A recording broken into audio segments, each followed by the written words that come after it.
Looking for the place to do laundry? Right this way. We have loads of strange folk here. Would you like to hear? We have Titus the detergent, Washford and Drysdale the stackables, and Harper the hamper. Who would you like to know more about?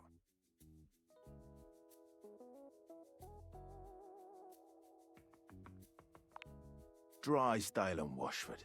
They sit atop each other and practically do everything this place of washing needs. Drysdale, he's full of himself. Washford, he's also full of himself. They're perfect for each other. Who would you like to know more about? She's a true warrior. She and her Diogenes have a culture of sacrifice and honor. If you're interested in getting to know her, a word of advice. Don't eat the pods. Don't eat the pods. Who would you like to know more about? It's a pleasure to serve.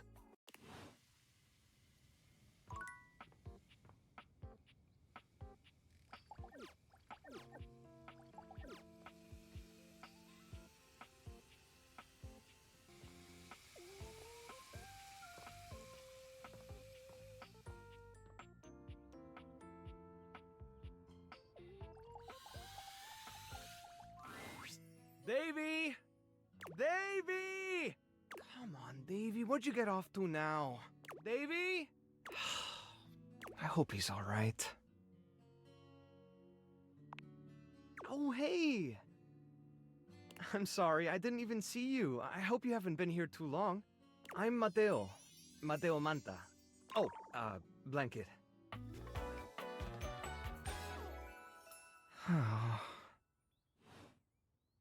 I've just been so focused on finding Davy.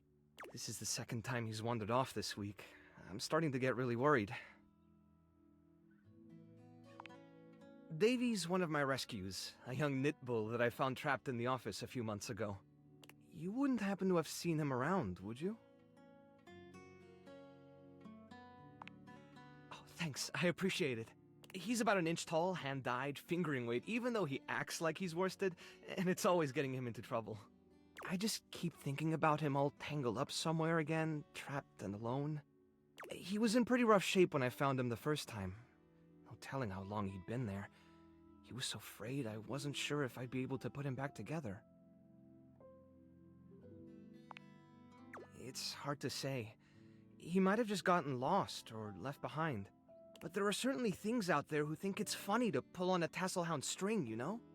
And they do go missing all the time. Unfortunately, it's pretty easy to get away with it. Whatever happened, he hung in there. After a few weeks, he bounced right back and was running around with the rest of the Tasselhounds.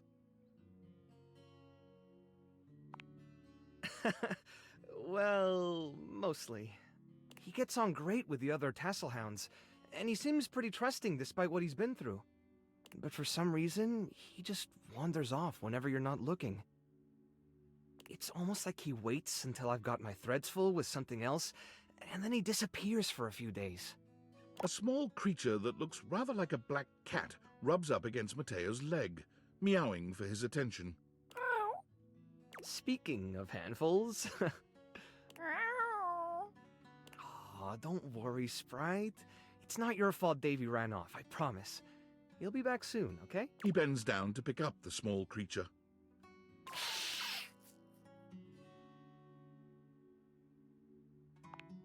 Oh, this is Sprite, one of the first inanimals I ever rescued. Yeah, sweet girl. Been together a long time now, huh? Long enough for you to know better than to go messing with Curtin Rod. Oh, really? I guess the bottom of those curtains just tore themselves up then, huh?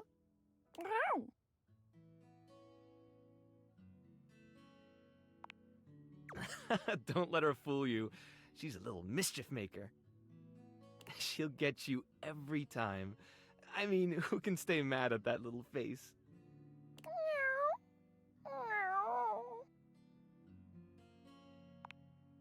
You're in good company.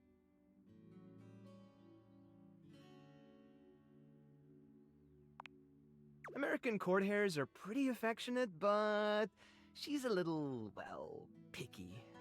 If you want to try to pet her, just hold your hand out and let her sniff you. If she headbutts you, then you're safe. If she just stares at you, though...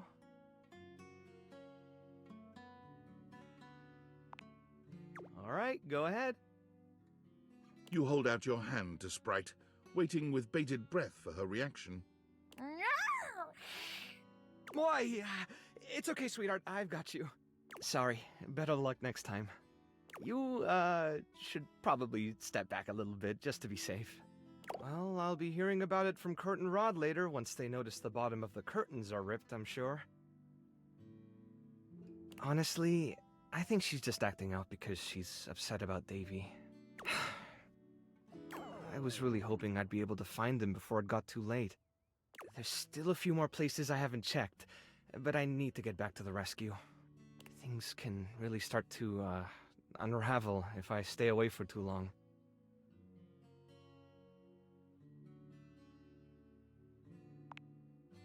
A little humor can lighten the mood sometimes.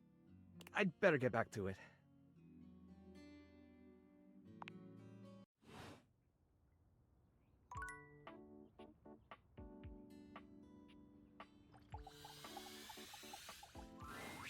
Oh, look.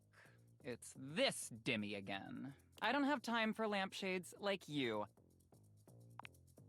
Bye.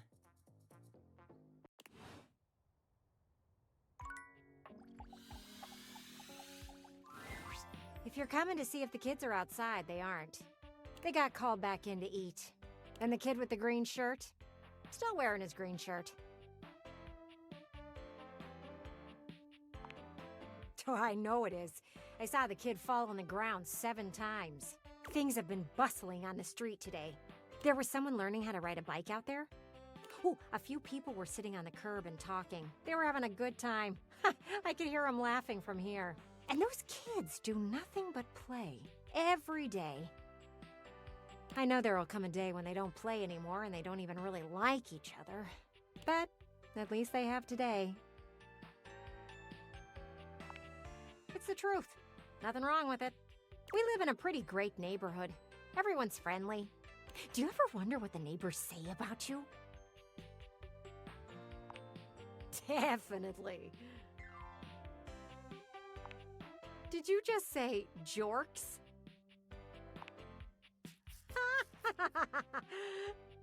It's a pretty great word. I'll try to use it sometime. Anyway, my time for any more interaction is fast approaching the end. See ya, looker.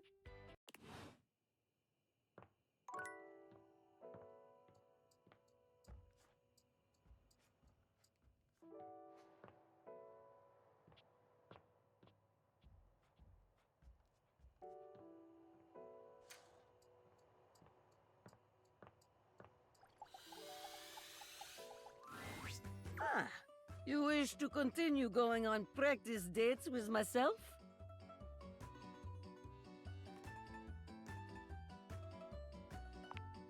Here are the potential locations for these dates. Well, here we are at Strip Club. I am surprised you have taken me here, but I am open-minded date. I am ready to have a sexy fun.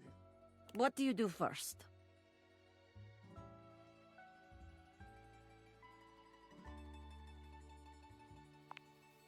Yes, very classy. You show respect to the dancers and your date. Very good. A sweet start to a surprising date. A dancer is coming our way. There is look in her eye that says, I am coming for you, baby. What do you do?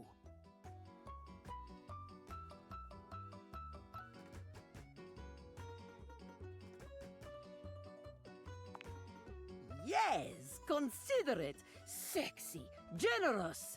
All very good qualities for date. This night is going splendidly. Impressive. Moving on then. The music is pumping, our hearts are racing. We are having good time enjoying the dancers. A woman named Diamond Delight has given us dance that left both of us forever changed. What do you do when it is done?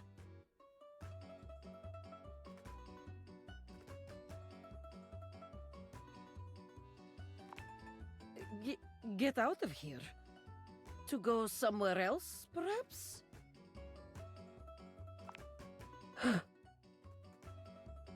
Oh, wow. This is very sexy. Your imaginary date is very happy. Shame it is not real. This date is now over. Give me a moment to cool down, please. Very good. You are becoming quite the charmer. There is always more to learn. We will continue next time. See you again.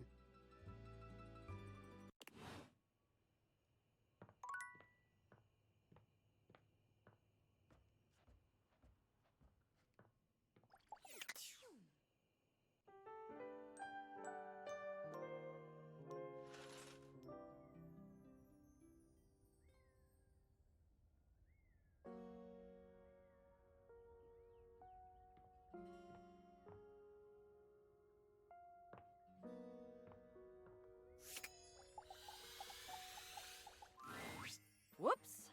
This is the wrong meeting place. Go meet me at the bottle above the fireplace. Daring and daring do await.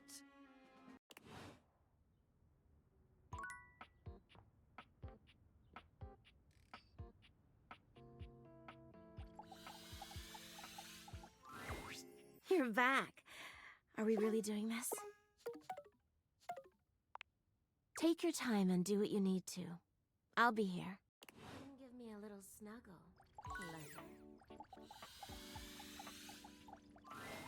Tyrell yawns and stretches. He looks as if he might have been napping. What time is it? Did I oversleep? It's nice of you to come by when I'm off peak hours. Sorry that my shelf isn't more done up. I'm not much of a guest towel, you know? It can be kind of hard since I'm not the only one who resides here. Still, I'm content with using the time in here to think of ways to fold my fabric friend into new shapes. Which, since you came by, you get to see my newest... Oh, I never know what to call it. Creation? Formation? No, it still sounds too stiff. Oh, how about this? Let me introduce you to the newest iteration of my buddy, Towel Turtle. Tyrell holds his towel buddy out to you, a sweet, absorbent little turtle. Let me tell you, it took us a couple tries to get the shell just right.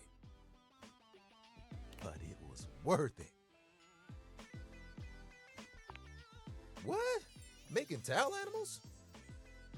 This really is just a thing for me, a way for me to express myself. Plus, me and my buddy have a special bond. They've seen me through a lot. Remember when you got me from that thrift store? I was wrapped with my towel buddy. I remember you saying it was as good as new. Well, let me tell you, I've seen some massive spills in my day. Things you wouldn't believe. Did you know what pasta sauce can do to grout? It ain't pretty. But I didn't have to take on the task alone. Nope. There was a team of us, all dedicated to helping keep things nice and dry. I was happy to be with my friends, working together. Hell, we used to hang out at the bathroom bar most nights and just chill.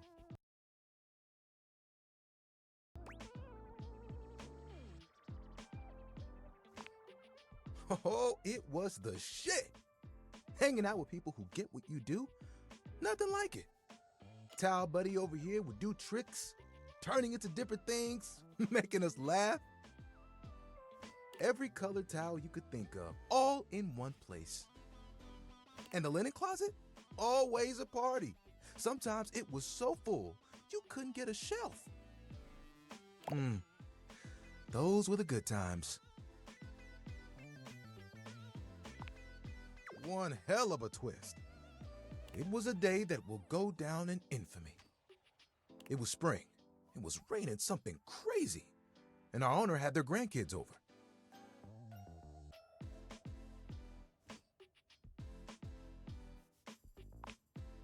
You guessed it.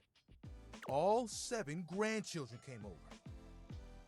All 7 of them decided to play in mud.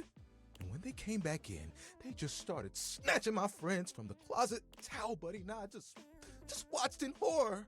Oh, they took them all one by one, but me, I was on the bottom. And I just saw it happen. I whispered to myself, those are some tough towels. They'll be fine. When they came back from the laundry room a few days later, it was too late. They had become... He pauses, as though overwhelmed by the horror. rags. Rags! You've got to be stain resistant to stay in the game. That grape juice, you can't let it stick to you. But if you let mud stay on a towel for days, oh, it can be too much. I know that if Washford and Drysdale had been there, it would have been a different story. They could have saved a few of them before the stain got in too deep. The way they were treated was way too much for them. When the rest became rags, our old boss wanted a completely new set. He saw that I was still strong and decided to donate me. It is, though. It was a hell of a disaster. But I had my little buddy with me. We kept each other company. And I knew I would make it. I'm resilient. It's in my fibers. Can I see your hand? Come on. Just trust me. You extend your hand to Tyrell, and he takes it, his touch gentle and unassuming. When you touch me by my hand, what do you feel? That's okay. Concentrate. Feel the texture of my hand, the way I'm made. Soft but sturdy. Hard-working, yet comforting. I'm warm. You noticed, eh? And my little buddy here helps me channel all those bad things into a way I can express my emotions. All that to say, I'm premium. That's why they call me the Lord of the Rings. You get it? It's a good one, I know.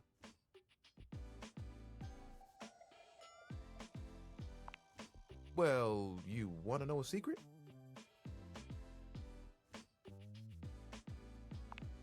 I guess I have. I guess I'll just keep doing what I'm doing. Not that I don't like what I'm doing. I've talked your ear off. What do you think about all this? Yeah, I think they would be. Aw, hey, that's really nice to hear. I didn't realize how much I needed to hear that. I do great work here, don't I? Sure, I can get annoyed with certain people singing in the shower all night, and sometimes the work can seem thankless. But you just reminded me that I'm made for this kind of life. And hell, I look good doing it. I can forget that sometimes. You get so caught up in everything and the day-to-day that you lose sight of who you are. I appreciate you for reminding me of all this. You know what? I have an idea. Tyrell walks off for a few moments. When he returns, you notice the towel buddy he carries has a new shape.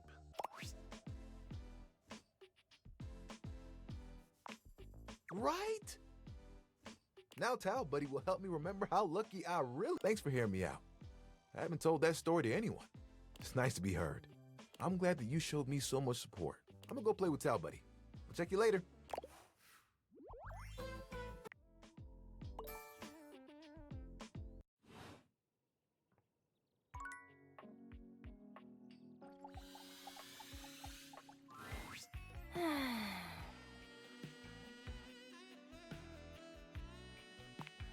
The real world is overrated.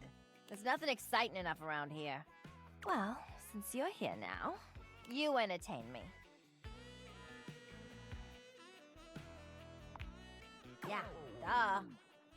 If you were, I might be laughing instead of sitting there bored. All right. That's enough out of you. Look, since you're here taking up my time, maybe you could do me a favor. I'm trying to get back on the market. God, it's like there's nothing but air in there. No, dummy. I need a partner, someone who understands just the kind of triangle I am. I need someone who appreciates all my angles. Yeah, all of that. If you can't bring me nothing like that, I ain't got no use for you. So get out of here!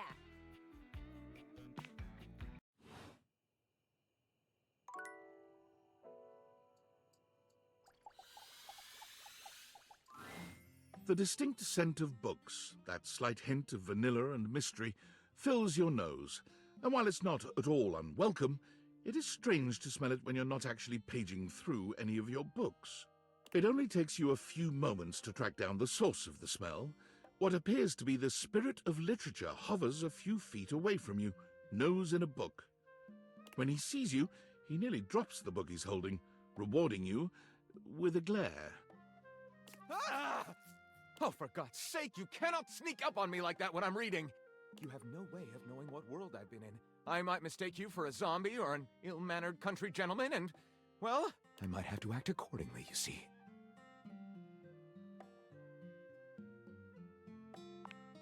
If you were a zombie, I expect we'd be having a very different conversation. It would probably go something like this.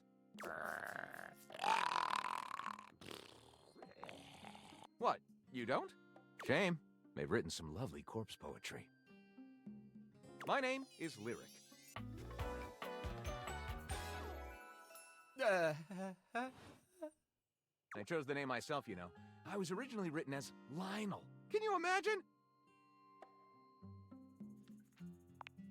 I am the embodiment of all literature, an indisputable master of the written word. I have read positively everything. I am voracious with books, poetry, magazine articles, any genre, any length, any style. I love it all. I know you're curious about all that, so I figured I'd offer it right up front.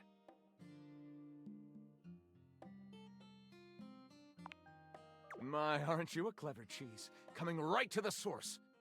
Do I have recommendations? Gentle scoff. This one right here is 20,000 Leagues Under the Sink, a riveting account of voyaging in a submersible to rescue a clean sponge from a dirty band of moldy criminals. This one, Angles in America, is a non-fiction history on the American phobia of rounded spaces. A bit dry, but it does make you see space and architecture in a new light. And this one I picked up on a whim, and I won't put down until they pry it out of my cold papier-mâché fingers. Pounded in the butt by the abstract concept of self-improvement while my gym equipment watches. This Chuck Pringle fellow, he really has a line on the object erotica market. Ah, that's like asking if a potter has a favorite ball of clay. I couldn't possibly choose among my balls. They all contribute to this chaotic and adorable additive sculpture that is me.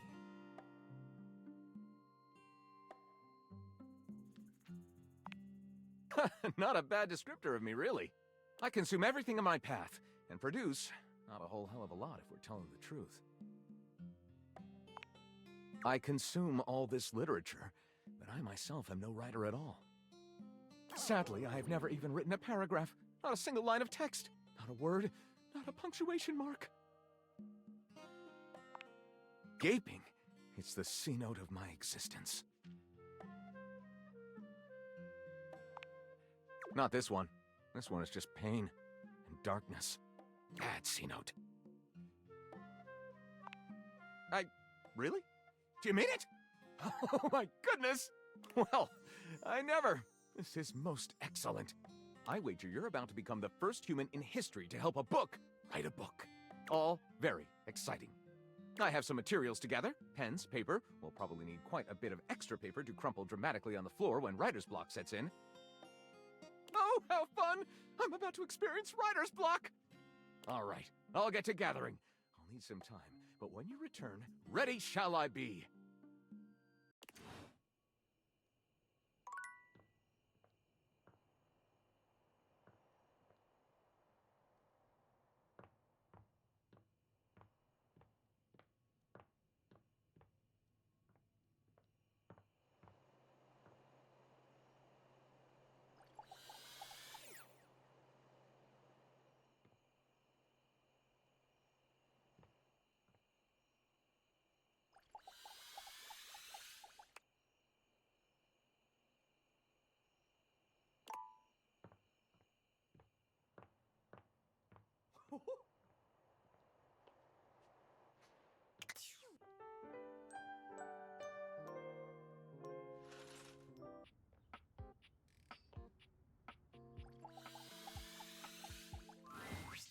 You are back! Are you ready to begin the test of rhyming? Or are you willing to die alone? C'est parti! Okay, you have returned in time for the first test. This will be a baby game for babies, so Lil Crapper can make sure you are not a little baby who he hates. Babies are full diapers, they are not ready for Lil Crapper. Babies have trouble filling their lines in the choices below. They only have so many words before they fill the box, eh?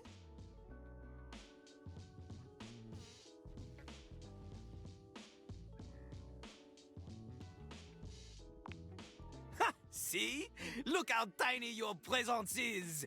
A rapper needs big presence. They need to shout! Luckily, Lil Crapper has an assistant for someone with a little baby voice like you. This is Ballcock!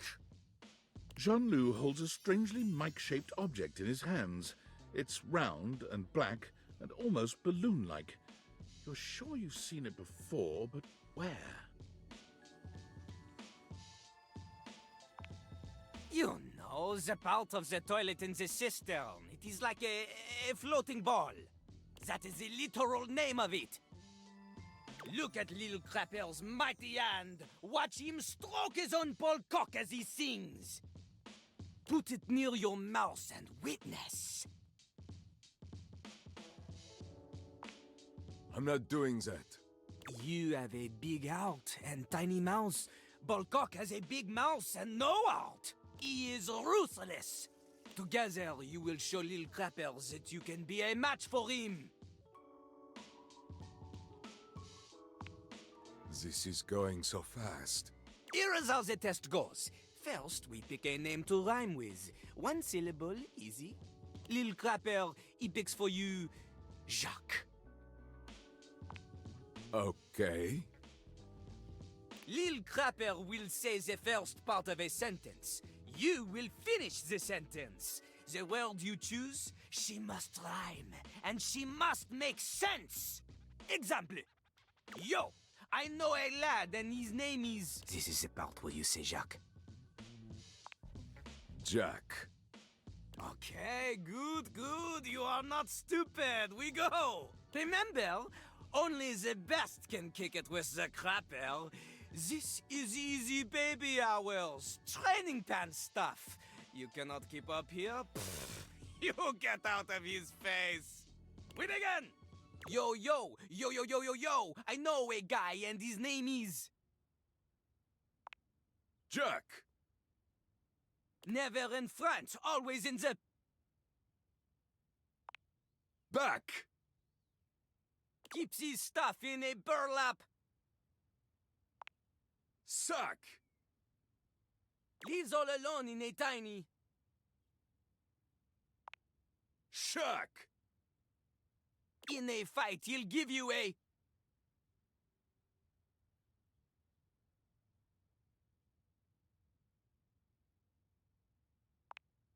Whack. Woo! Okay. You have rhymed one word with 4 other words. This is very impressive. To a normal person? Unfortunately for you, Jean-Loup is not normal. He is above normal, paranormal. He is like a ghost because he is so amazing that only 40% of people believe that he even exists. You have succeeded at the bare minimum. But you keep proving yourself at this rate, maybe, just maybe, you can just barely keep up with Jean-Loup Pissoir, Lil Crapper himself. And maybe someone will want to date you. Hey, stop it! This is not like one of your kissless loser video games where you pick the flirt words and my portrait starts to blush. This is real life. And in real life, the only way you can befriend the toilet is to prove yourself in a life or death rap battle! Almost anybody can do the basic rhymes for babies, but it is time for a real test. Meet her and Flo! For clarity, Lil Crapper is referring to lyrical flow. Not the kind that sometimes requires a plumber to fix because you think you can flush any kind of paper down Jean-Luc. Toilet paper only! He does not want your wet wipes, those are for the garbage can. Pah! If you need something more to wipe the buns, install a bidet. Anyway, this test will be checking if you understand flow, syllable count, things that are basic to a genius like Lil Crapper. But for someone like you, who knows? Are you ready? You are not. There is much, much more to cover, and you look like you need a break. Jean-Luc understands this. He is familiar with small, refreshing breaks and not overstaying his welcome. Return again for more crapping.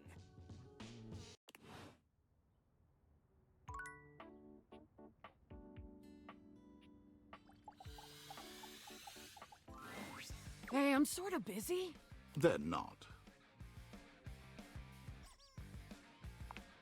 I'm busy trying not to talk to humans I don't really like.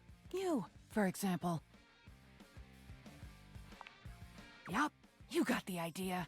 Somehow, you talked to me all those times and never even chose a goddamn lane. That's real weenie behavior. A mischievous grin crosses Rebel's face. Are you a weenie? It's exactly what you think it is. Here, a weenie for a weenie.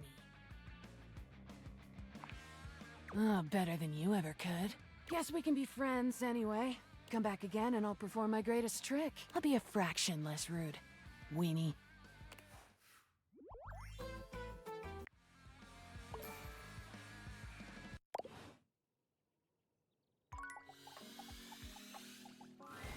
Bathsheba is deep into a novel of some sort when you see her. It must be salacious because she's gasping and fanning herself. Enough of the will they, won't they? Get you some fan, girl! Oh, just kiss her. Come on! Bathsheba starts, throwing the book your way with a shriek. You take a closer look at the book. A ceiling fan and a pedestal fan, each with varying amounts of cleavage, stand chest to chest in a pose that lets you know right away this is a steamy romance novel. I wasn't done with it, but sure, whatever. I do have excellent taste, don't I? Bathsheba places a hand on her chest, batting her eyelashes at you. So? We gonna get to making me some friends? Yay! Okay, I'm not into walking, so let's just stick around here, huh? She looks around the room, her gaze settling on the toilet. Oh, how about Jean-Luc? As you turn your deviated gaze on the toilet, it springs to life. You interrupt, Lil Crapper's piece! What could you want, you hunk like sick geese? You're... That's enough of that. Bathsheba steers you away before the rapping toilet can complete his verse. Maybe someone a little more beautiful and delicate. You know, someone who can keep up with me.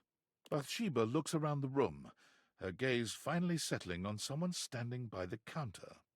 Oh, Barry! Bathsheba waves at Barry, who gives her a surprised but enthusiastic little wave back. She greets him with an air kiss to each cheek, which he returns with the same sort of energy. Oh, what's this now? Is it my birthday and no one told me? The fabulous Bathsheba come to consort with my humble self? Oh, come on, Barry. I see you all the time. Yes, but do you speak to me, darling? Aren't we, like, beyond words? I wouldn't go that far.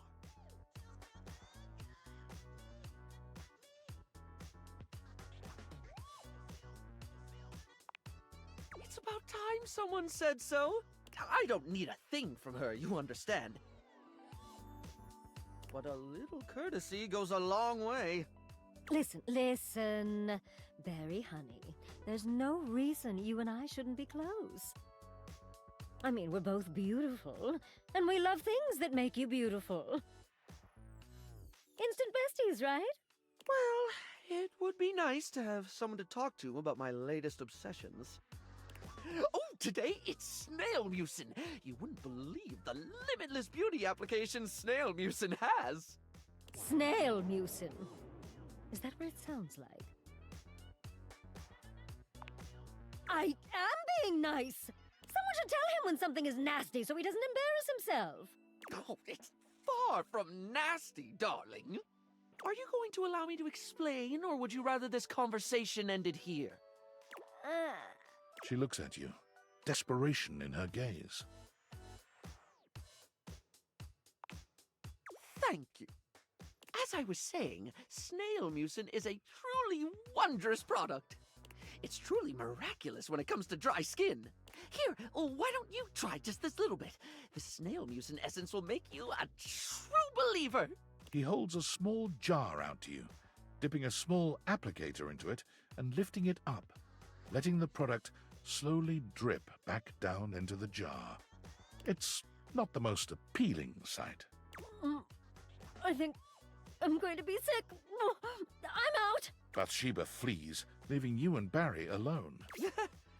Don't suppose you'd like to try the essence? Well, at least someone around here is open-minded.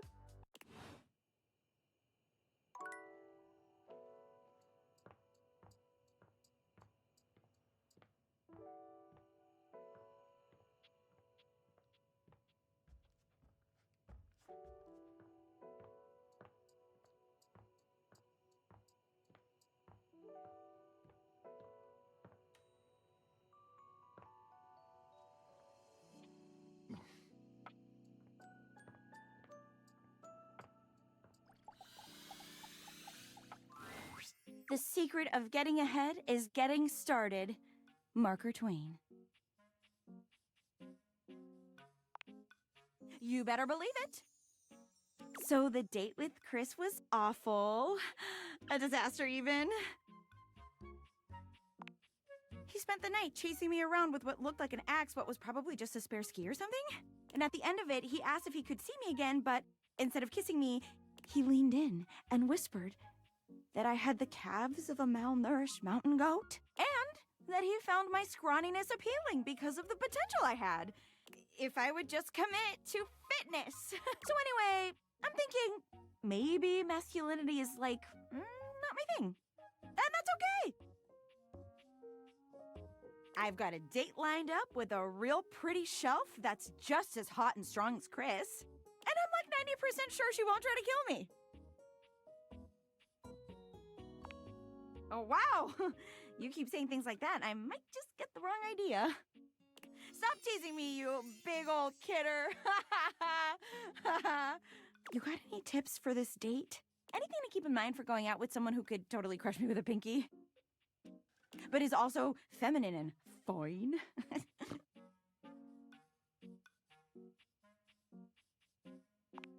Sure.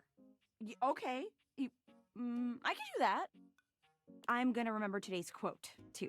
If you want to go fast, go alone. If you want to go far, go together.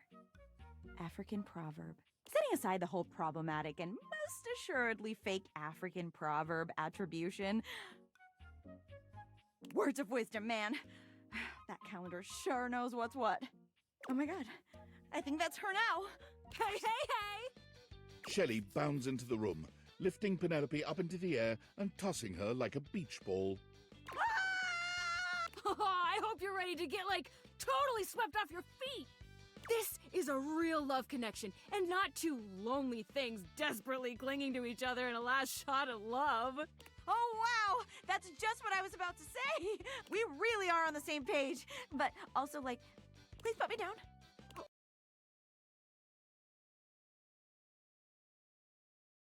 Oh my god, am I messing up already? I am so sorry. God, stupid Shelley! Shelley drops Penelope like a ton of bricks. Penelope slowly, painfully climbs to her feet, while Shelley berates herself. You always do this, Shelley. You get too excited and you just go in.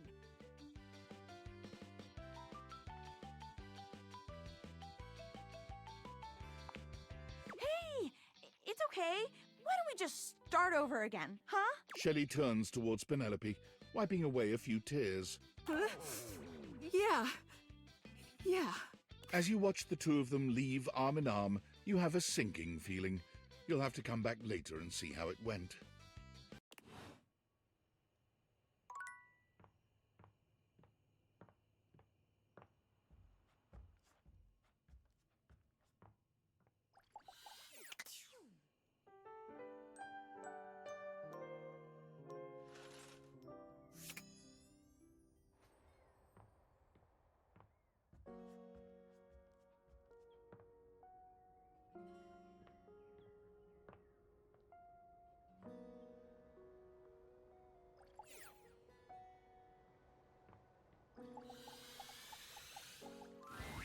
Shelley's endless energy doesn't seem to have lessened any today.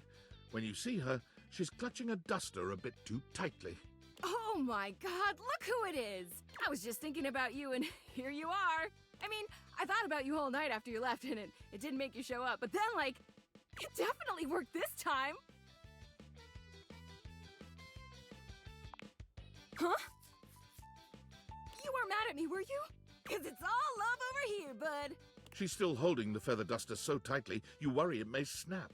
A distinct possibility with all that muscle. Me? Oh god, hey, so like, I know you've been real busy with all the things you've been up to lately.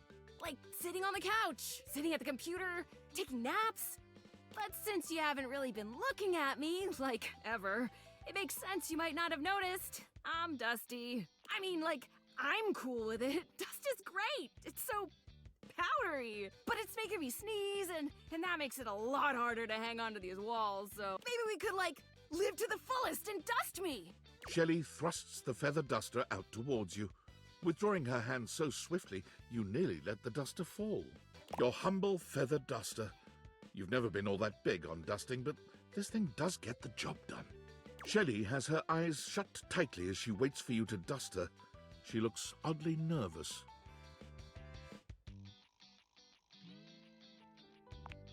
I'm not scared. I've never wanted anything like I want this dusting, Brody.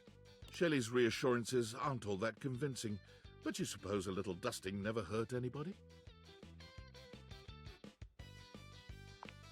The moment the duster makes contact with Shelley, she screams, twisting away from it. Not so hard! Do you want me to fall? I mean, hey, take her easy, pal. You gotta do it real soft-like. She takes your hand in hers and guides it, though the gesture is anything but romantic. She speaks through gritted teeth. Like this. See? You follow Shelley's weirdly tense instructions, cleaning her thoroughly. You try to hand the duster back to her, but she shakes her head. You keep it. Wow, look at us, huh?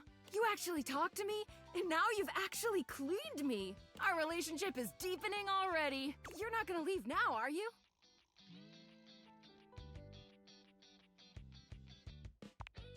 Oh, good. Good. Look, buddy, pal, Boo-Boo Bear. You're a human being and not a shelf, so, like, I don't know if you can understand the kind of stuff I deal with. And that's okay. Nobody understands the pressure of being a shelf. Personally, I love being so unique that nobody gets me. Imagine if I was one of those people who had tons of friends who supported them. Psh, where would I be then? Happier? Hardly! You think just because people believe in me and support me, I'd suddenly shake off the fear of falling? Wow, I'd like to get a taste of some of that positive thinking for myself. Tell you what, pal. Why don't I show you just what kind of life I live? Next time you come back, I'll give you a day in the life of a shelf. And then you can see just how and why I maintain such an impressively sunny and positive outlook. Great! See you next time, pal!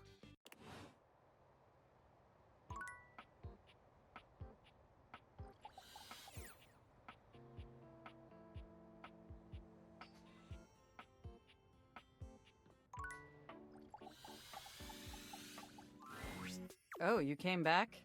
That is somewhat unexpected. I wasn't sure you actually would return.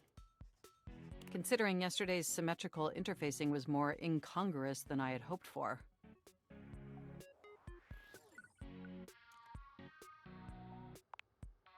That is a fair assessment. It is a rather novel concept, to which I too am adjusting. It reminds me of when you switched primary internet browsers. What a delightfully humorous kerfuffle. Perhaps we should both endeavor to be more understanding of each other?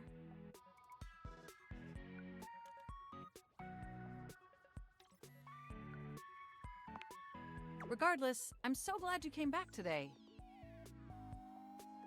Now we can finally update my operating system.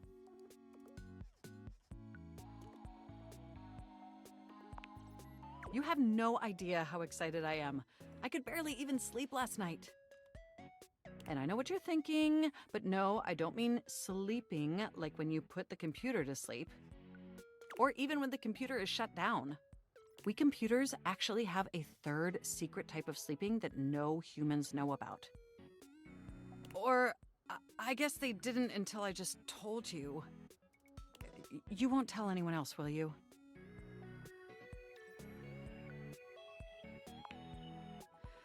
I knew I could count on you.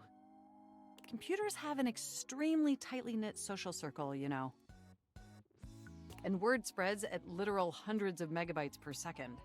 I guess that's the price you pay for being perpetually connected to the internet. Look up terminology online in the dictionary and you'll find a picture of me.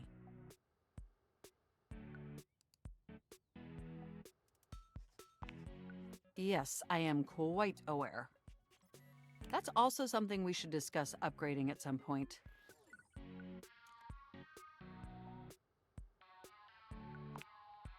Perhaps there has been some confusion. My name is Mac. The point is, I'm finally ready to begin the updating process. With your help, obviously. I can't just do it myself. Unfortunately, we computers aren't completely self-aware. Are you ready? First things first, we'll have to download the update from the website. So just open up my browser and go to valdivian.com. You follow Mac's direction to the letter, typing and clicking just as they instruct you. Yes, that's it. That feels nice. Now click on the Operating System Update tab. You'll want to find the newest version, Trenton. All Valdivian OS iterations are named after the most scenic cities of New Jersey.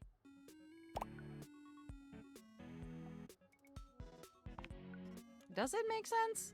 I'm not entirely sure it does. Anyway, now just double-click the download icon and... Mac pauses, a slight shudder running through them. Ooh. Oh! They look away from you, blushing profusely. I'm so sorry. I didn't mean to make those noises. Like I said, it's just that when you double-click, it makes my CPU run so... hot. It's incredibly embarrassing. Thank you. You're always so understanding.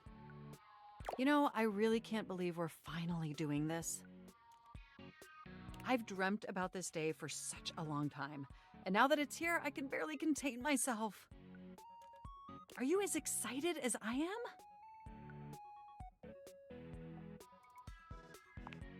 Upgrading my operating system from Newark to Trenton isn't just some minor superficial tweaks. It's going to completely transform every aspect of me. My CPU is going to run so much smoother and so much faster. And my new user interface is going to be so sleek and gorgeous and youthful. It's going to be a transformation that Beverly Hills' greatest plastic surgeons only wish they could achieve. Does that pique your interest?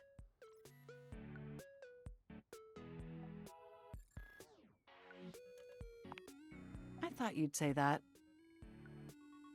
But back to the task at hand. Okay, now that we've downloaded the software, we'll have to install it. So if you just... Oh, shoot! I'm afraid it's an odious impediment. The software update takes up an inordinate amount of space on my hard drive. Terabyte. The only way out of this predicament is for you to somehow delete a massive amount of data.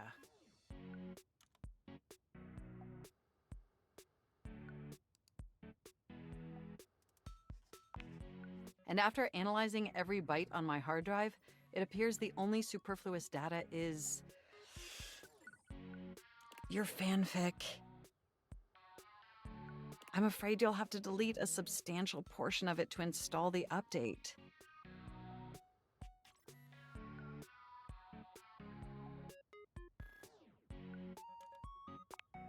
Look, I know how hard this is for you. Believe me.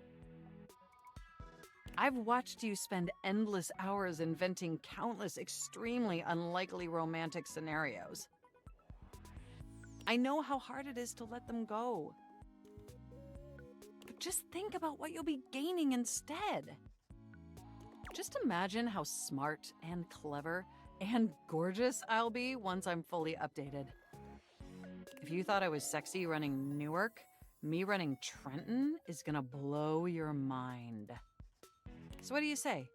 Can we delete those files?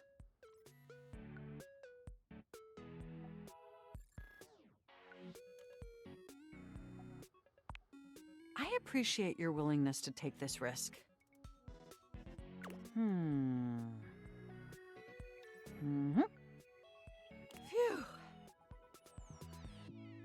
Now there's enough available space on the hard drive. We can finally install the update!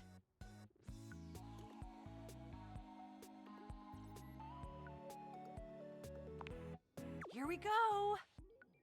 It's installing! I'm so excited this is finally happening! The next time we interface, I'm gonna be an entirely new computer. And more importantly, I'm finally going to be good enough for you. Oh, I better calm down. If I get too excited, my CPU will overheat again. You really were programmed to be a shameless flirt, weren't you?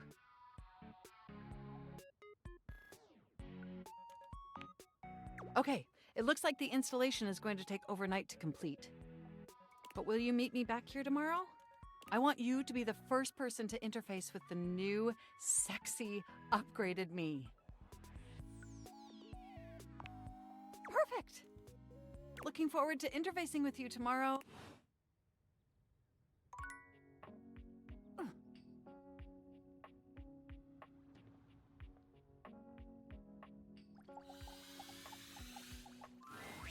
My master of the mystics!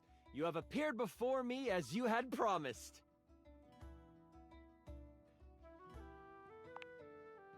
I'm so glad you're here. I knew you wouldn't let me down. I rolled a crit on my insight check of you. Before we start, here's your character sheet.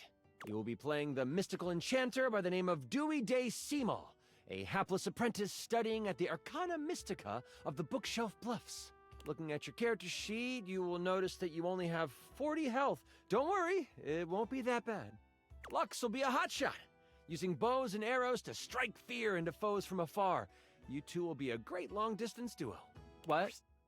Sorry, I wasn't listening. You'll be a hotshot? I just heard hot. Right, a hotshot. You shoot arrows. Like Cupid! OMG cute. Okay, I'm totally in.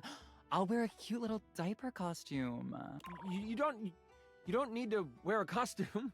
Too late, I'm already changing. Right, okay, that's fine. Finish explaining everything. I gotta edit this clip. Okay, back to the enchanter sheet then. You will see there are spell notches and schools of magic. No need to worry about that really, I made it more for me. Since this is your first time, I'll walk you through what you can do when the time comes. Are you ready to start? Hang on, I haven't finished posting. Okay. Yeah, and then cut. Lux? Do you like this filter or this one? We're going to start.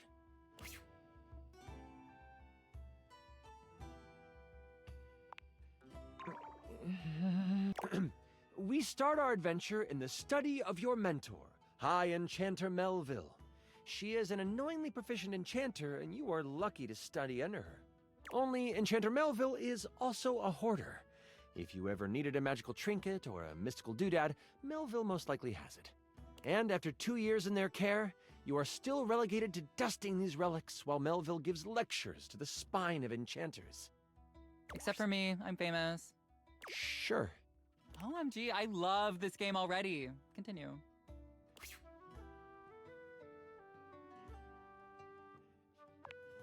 The Spine is a group of enchanters that govern the magical world. Melville is one of the foremost researchers and often presents new discoveries to the Spine.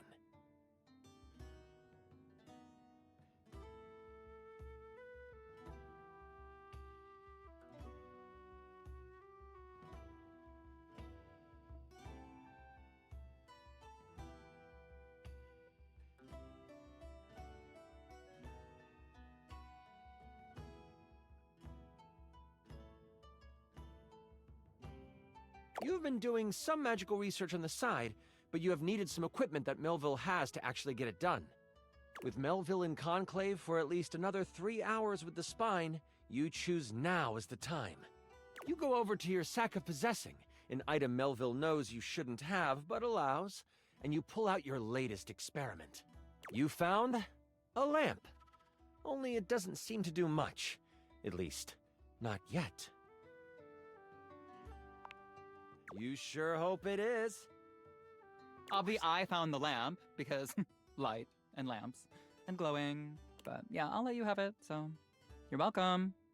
Anyway, you've tried rubbing it, but nothing works. But surely there is something here that will awaken whatever is inside. Looking around this cluttered study, your eyes fall on a few things that might help you. There is an arcane amplifier that you've seen used a few times. There is the Cosmos Collector that can call on the stars to make things work. And there is the Mystic Manipulator, used to alter the very fabric of an item's makeup. Which do you use? You scamper over to the amplifier. You slide the lamp into the mechanism and push some magic into its gears. It starts right up. It doesn't take long for the lamp to react to the device. First, it starts to glow. It takes on a warm copper look. But then, it starts to shake. Slightly at first, but then, boom! An explosion of magic rips the device apart, and white smoke consumes you. Some of the glass catches in your skin, and you take 5 damage. I roll to avoid the damage. What does a 1 mean? That's a critical failure. Okay, well, I just asked because I didn't roll 1. What did you roll? The number that avoids damage to my freshly applied makeup. You wave your hands, clearing your vision, and that is where you see it. The lamp on the ground, broken in half, and floating above it, with beautiful purple skin and muscles that just won't quit. A djinn. You've done it! You released the djinn inside of the lamp. So, you the one who went off and set me free and all that? The djinn looks at you and cocks out a hip. This one has attitude. Ah, so we're going with rude instead of grateful then, huh? Got it. They then look down at the broken lamp. And the one who has the lamp gets the wishes. Except there is no lamp, is there? I'm good. Thanks for the jailbreak. And with a whirl, the djinn flies out the window and towards the woods. You realize that this is bad. Oh my god, can I just say that this is like terrible writing? Like whoever wrote this did like a terrible job. No offense. You do know I wrote this one shot, right? Wait, really? Oh, wow. Okay, yeah, and I was totally joking because it's so creative and original. Do you mind? Wow, relax. I am just trying to give you a compliment. Moving on.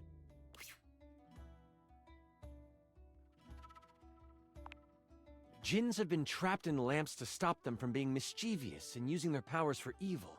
You have unleashed a great force into the bookshelf bluffs. All of the most powerful enchanters are in conclave for the rest of the day.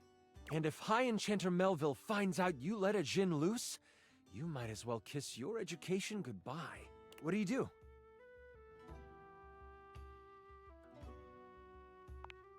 Using a quick spell to sweep up all the glass and metal, you quickly tidy the study before rushing off to prepare to catch a Jinn.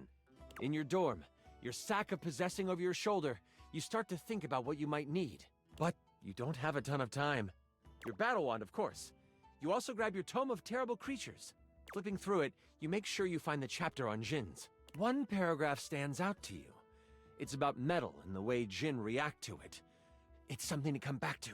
Oh, don't forget your ringing rock. Someone might call you. You know you can't hesitate for too much longer, so you decide to grab one more thing. Do you want the large red mystery potion? Or there is a box with runes sketched into it. It looks like your roommate's, but it also looks powerful. Maybe this will help? Which do you take? You grab the box and shove it inside your sack of possessing. You have no time to figure out what it is right now. You quickly head out of the door and toward the woods. You get to the edge of the woods and it isn't hard to figure out where the Jinn went. A path of trees has been bowled over. The funny thing is, the path seems to be heading toward a very specific location. It is headed for the hut of the groundskeeper, Moise. Moise is a bumbling old fool, but has a good heart. If anything happened to them...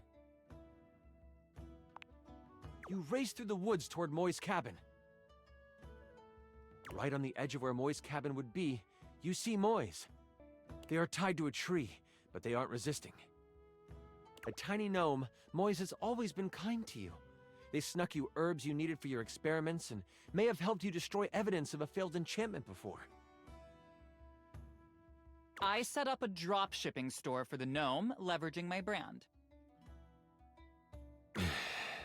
And because of my incredible popularity, I offer him a 98.2% distribution split. Anyways... I call it Zodiac Herbs for Astrological Abundance. And we make a ton of money. Oh, I'm fine. You can leave me here. They said they would come back for me. The tools are following the instruction of the Jinn that came through here. Oh, I hope you didn't have anything to do with that.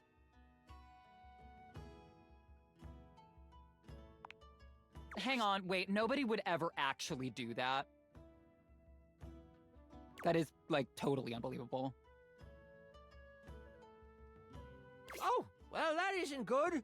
Don't worry, I won't tell anyone. The Jinn might destroy us before we even get the chance. All I know is that the tools need my shed so they can build a throne for the Jinn. They might be able to lead you to the Jinn. What do you want to do?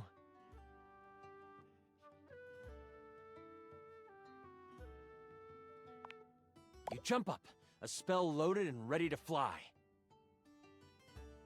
You catch them unaware, and your magical shot rings through the air, hitting the trowel dead on. Oh, what's the big idea, Bob? All the other tools stop.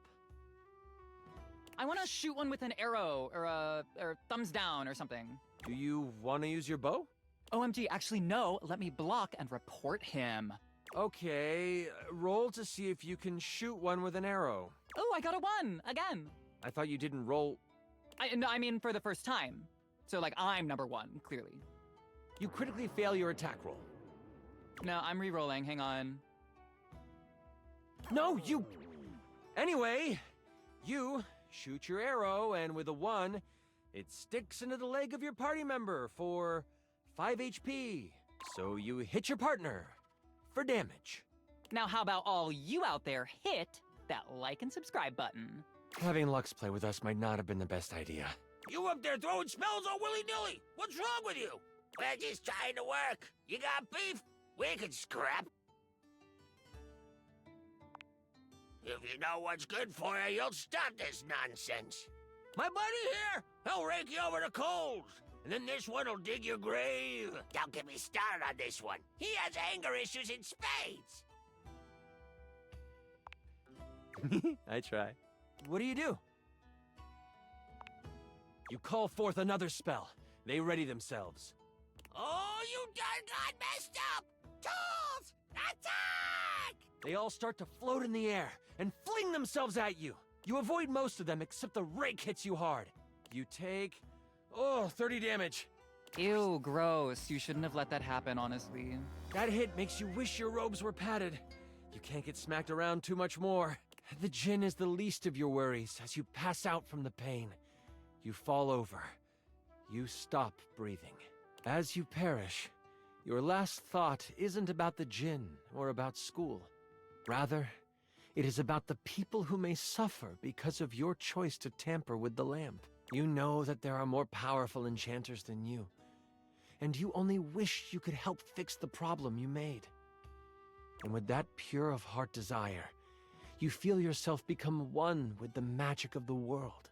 You are pure energy, racing across ley lines and moving through magical focuses faster than you can fully understand. And with this, you know that you will be able to help bring down the djinn in some way, because you are now one with the forces that can change the world. That brings you peace. And that's all you could ask for anyway. What about me? Oh yeah, your character dies, instantly, and no one cares. Except that they do. They do care. They care dangerously much. You know, the way that an online mob cares about things. That was a ton of fun. I know it might not have ended with you completing the quest, but holy crit, you were awesome for a first-timer. Look, I can't tell you how much I appreciate you playing with me. It takes a special someone to just dive into G&G. It takes a really special friend to do that. If you ever want to roll some dice or anything, let me know. I'd love to hang out again.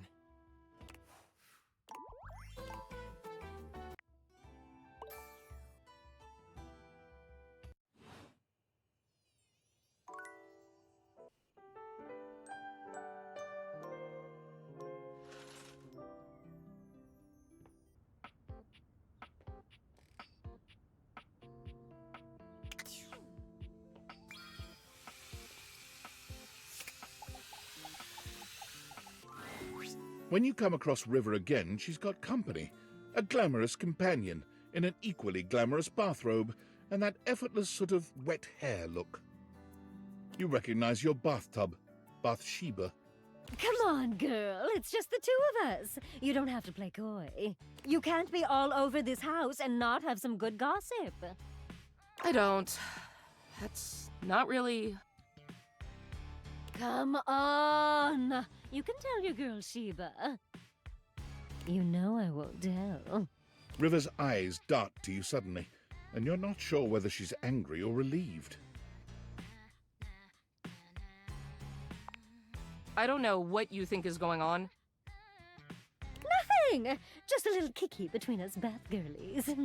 Bathsheba throws her arm around River, pulling her closer. You can see River's cheeks flushing. Steam rises from her skin in a light mist. It's sort of adorable. Look, since we've got a new friend here with us, I'll let you choose. Our friend River here likes to pretend she's above things like gossip and opinions. And I know that's not why just the other day I caught her rolling her eyes at Prissy. Your plastic plant. And the other day, when Jean-Loup was working on a song, I know I heard her laughing. I wasn't. And every time you leave Winifred, she's got you all steamed up. Your water heater, honey. Don't sweat it, Riv. Look, I'll let you off easy. Just one little cup of tea. Your friend's choice. That's fair, isn't it? River looks as if, to her, this is the farthest thing from fair, but she knows there's no wriggling out of it now. Fine. That doesn't mean anything. Sure it does.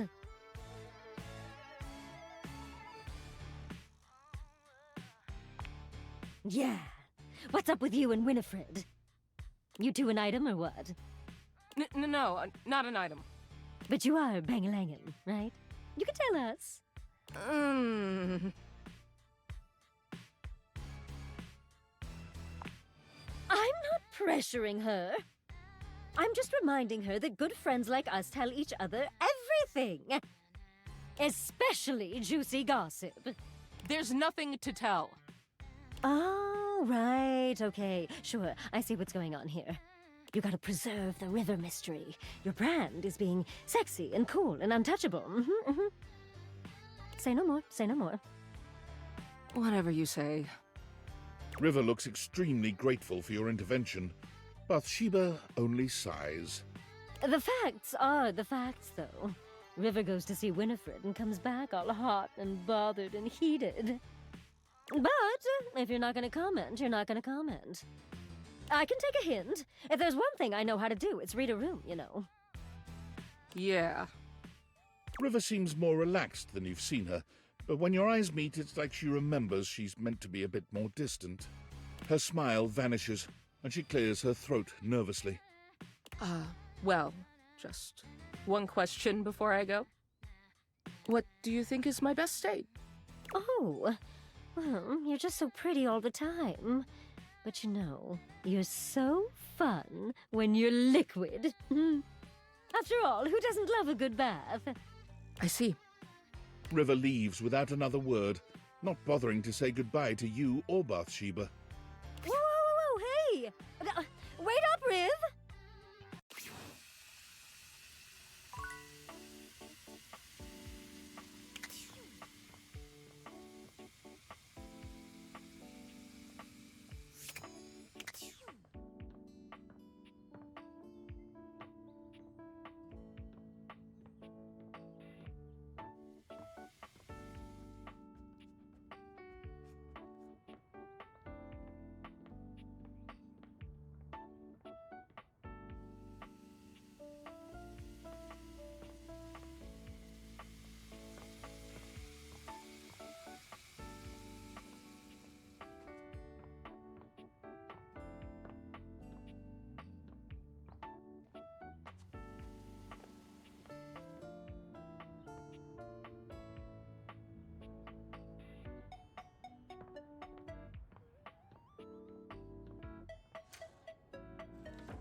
Normally, you try to avoid dealing with your water heater.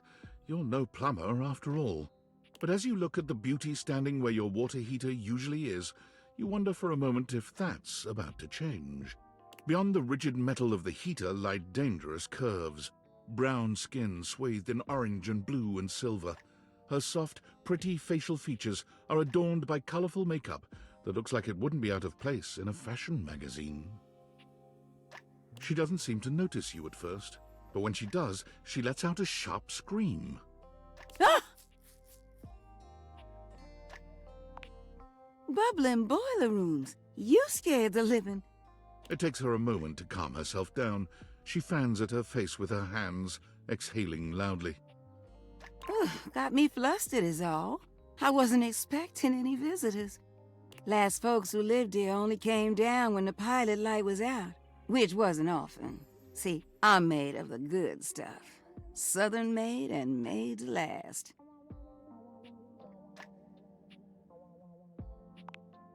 Your eyes don't lie to you, I'll tell you that much.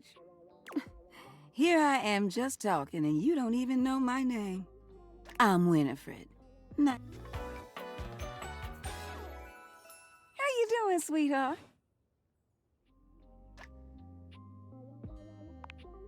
Oh, I don't really like nicknames from people I don't really know. Nothing personal, darling. I hope you understand. Shush now. That wasn't no nickname. That was a pleasantry. Consider yourself lucky. I'm not sure how much more talking I can do right now. I got work to take care of. Did you just ask your water heater what she does?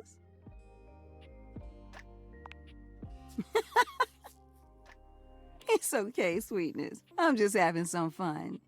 But I do need to get back to work. Washford's about to kick on and Daisuke needs a bit of a push. I need some time with River to make sure she's ready to go. I don't mind it. See you around.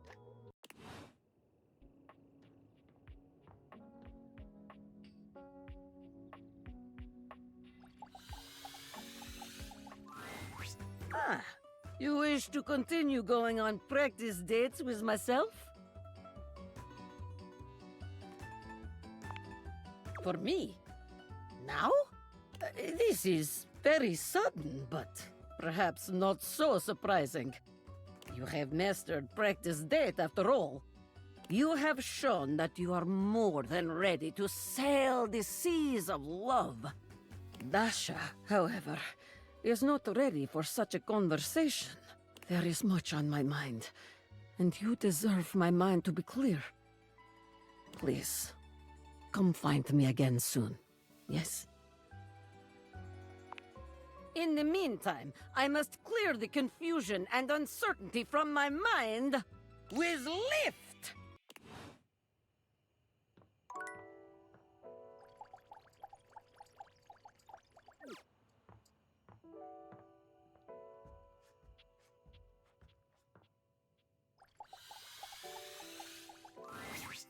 Oh, hello again. I trust your meeting with the mayor went well? Wonderful!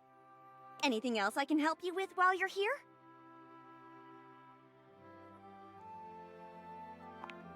She's just incredible, isn't she? So tall and commanding. What I wouldn't give to be able to deal with people the way that she does. Some people think the mayor's cold-hearted, but I'll tell you what, there isn't a sweeter structure this side of the HOA. Isn't she, though? Florence puts her hands to her cheeks and sighs wistfully, her lashes fluttering. That vaulted figure, her impeccable fashion sense. She really has it all, doesn't she? It's no wonder she's the mayor. She has my vote any day. Anything else I can help you with while you're here? Oh, bye-bye. What else do you need? You have done so. Keep well.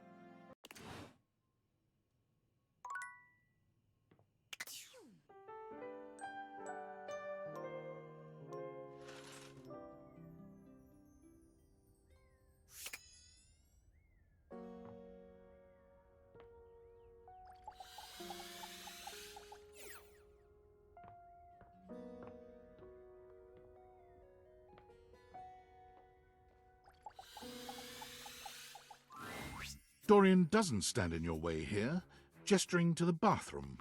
The first floor bathroom. One of the more relaxing places, if I do say so myself.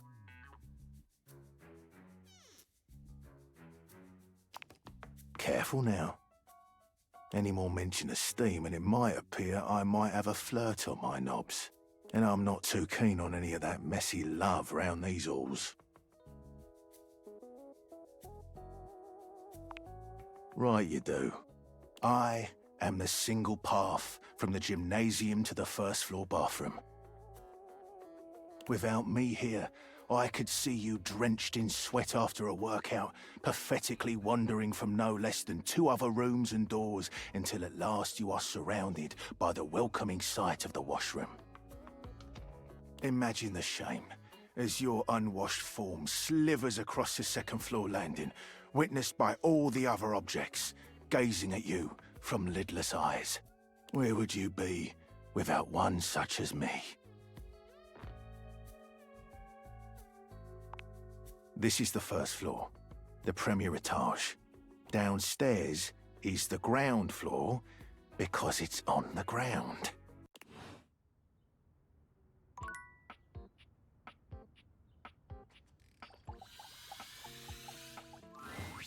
You return to Little Crapper. Are you ready to test your flow? Okay. You know how to rhyme, but rhyming is not everything. When you are crapping, you need to make sure your lines flow together. The smoothest rhyme isn't really smooth if the rapper don't know how it's used. Ha! It's about delivery. It's about confidence. But it's also about not being terrible, so remember not to be terrible.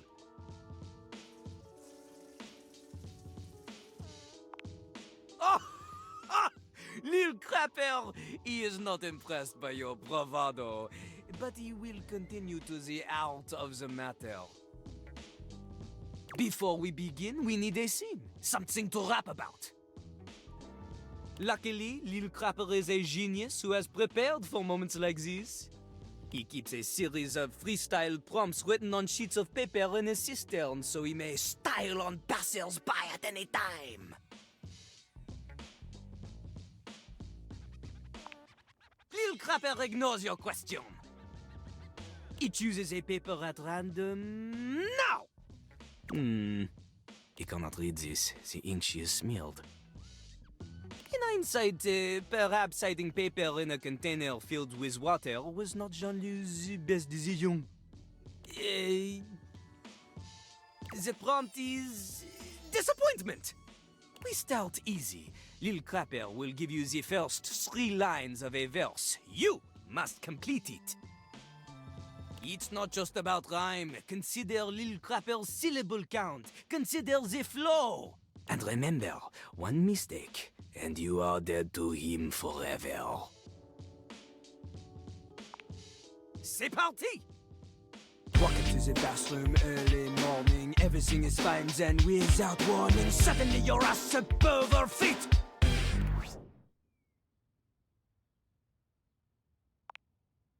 Turns out I forgot to lift the seat.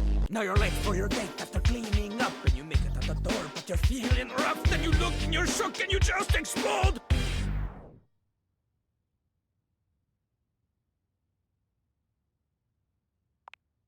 You turn around to find that your car's been towed. Oh, okay, not so bad, not so bad. You can rhyme to a beat, we know this, but that is not enough to defeat Lil Crapper. This time, you show me you have a sense of style. We do the same thing. Lil Crapper will give you the lead in, you fill in the ending, but this time, you give me something with oomph, you know? Oh! The voice is an instrument. You want words that assonate, want words that resonate, want to alliterate, or you're illiterate! Your lines need to have consonants that click, vowels that swing dance together. They pick each other up and do the French diphthong. A normal rhyme is not enough. The theme this time, La Mer, wet water, sings in the ocean. Lil Crapper's enthusiasm for the spoken world is only rivaled by his enthusiasm for the ocean, the soaking world. He briefly considered a career in marine biology, everyone knows this. It was in his autobiography, which surely you have read. C'est parti! La mer, comment j'aime la mer. Others claim the same, but they don't really care. Up in their yachts, their morals elastic.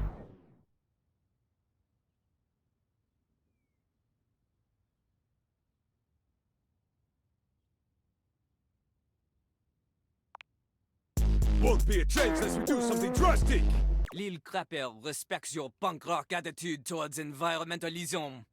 In fact, he respects you as an activist as much as he does not respect you as a poet. These words, they are baby times. Easy peasy mom rap for 4 o'clock special with the singing vegetables. You two are somewhere beyond the sea, because you are leagues away from matching wits with me! Begone! Casse-toi!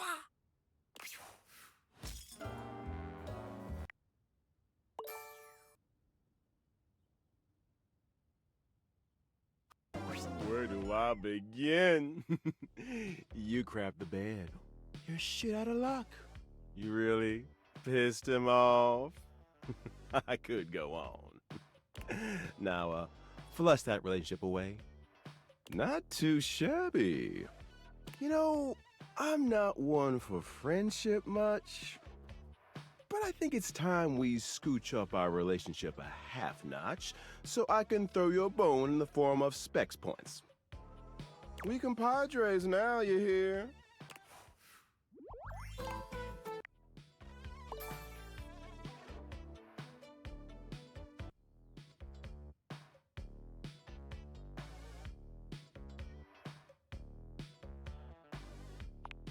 For now.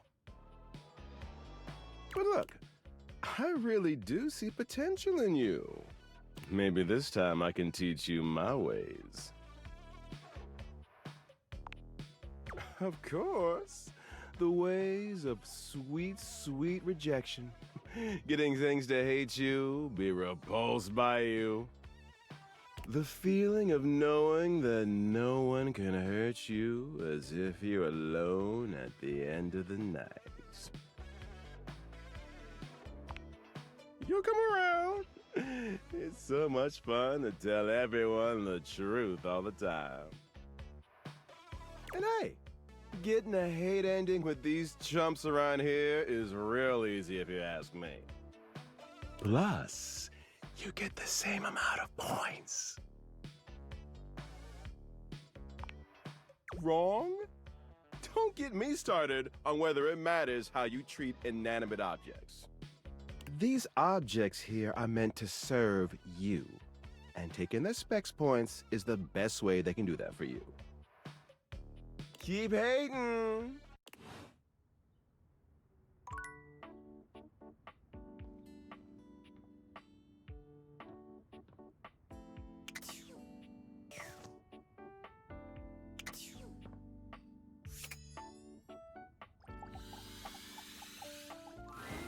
From outside, the breaker box is bustling. You push open the heavy door, but the first thing to grab your ears isn't the dulcet tones from the stage. It's the aggravated whispers of a heated and private argument in the corner between Eddie and Volt. You should be resting. I'll add it to the list. Eddie. There's no time, all right? There's too much to do, and unless you want us to blow a fuse... We're not going to blow a fuse. Though you might if you don't relax. Everything is well in hand. Look, fine. Just a few hours, but only if you swear you'll keep me updated. Have I ever failed you before? Obviously not. I'm serious, Volt. If it gets worse, you come get me. Clearly not fully convinced, Eddie chews on his lip. Finally, he turns, blowing past you with barely a nod. Ah, Livewire! Volt's whole demeanor shifts as he notices you, and you feel just as tingly as the first time. How delightful! You're back!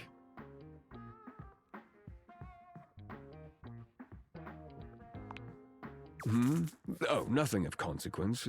Administrative responsibilities, you know. I wouldn't want to bore you with the details. Volt's eyes shoot to the lights, and immediately... Can I set you up with a table? The show doesn't start until later, though I imagine we can find something to fill the time. For a split second, Volt seems caught off guard. Perhaps your directness has surprised him. But he recovers swiftly enough. Go ahead. Ask your charming host anything you'd like.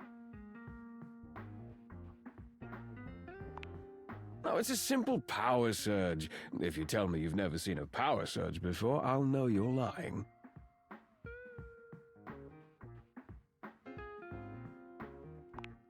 The flow of electricity can be a very unpredictable thing. It requires a delicate balance and power conversion. Sometimes the balance gets thrown off. But it's nothing to be concerned about, I assure you.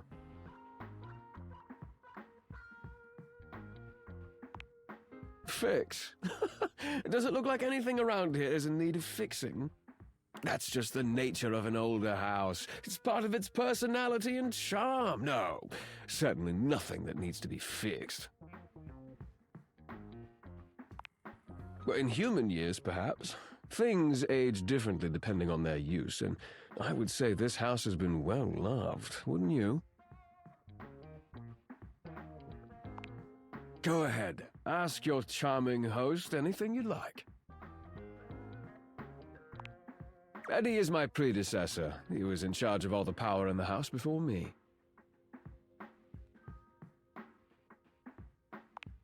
Are you asking me to explain the complexities of a thing's essence and how it comes to be?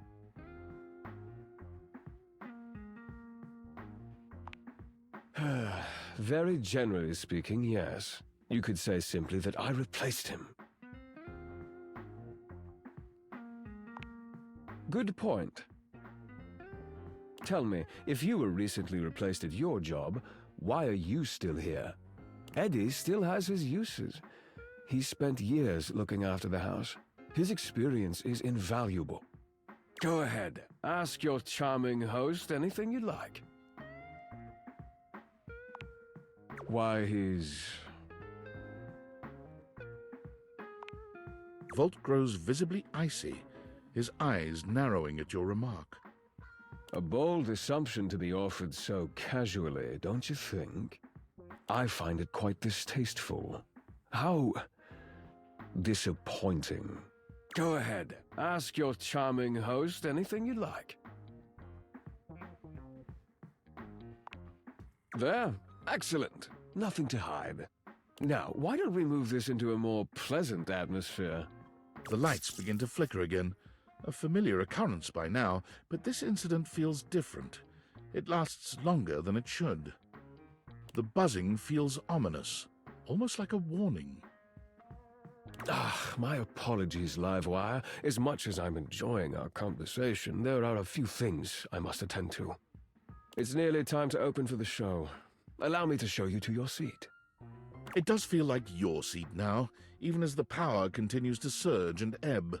The lights flicker, the bulbs buzz and drone. The crowd thickens and murmurs anxiously, beginning to grow restless, until Volt finally takes the stage. We've got a real treat for you tonight. According to him, he is a new musician no one has ever heard of, and if they think they have, they're wrong, or my name ain't Johnny. P.S. Don't read that part. Well, read it, but don't say it out loud, for amp's sake. It's Stimi Hendrix! There must be some kind of way crowd here. They'll sell the shampoo to the soap.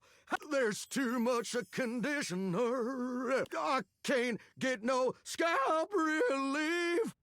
And then I got this guitar solo planned. And I'll be damned if I know how to play the guitar, but I'll learn it a cappella for you. It goes like this. Wow, wow, wow, wow, wow, wow, wow.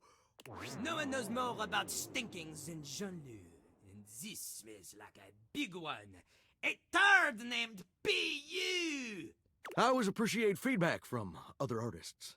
That wasn't feedback, darling. That was backwash. You're right. The tastes of audiences are fickle and ever-changing. The show concludes, mercifully.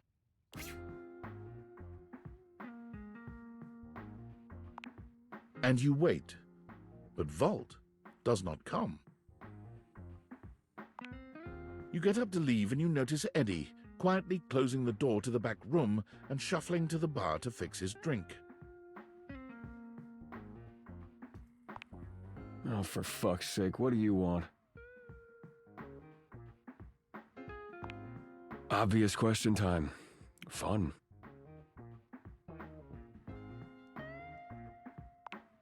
Oh, I'm debating it.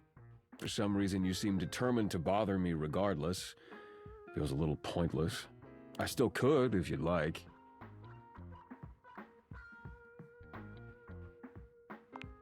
Wait, what? Why?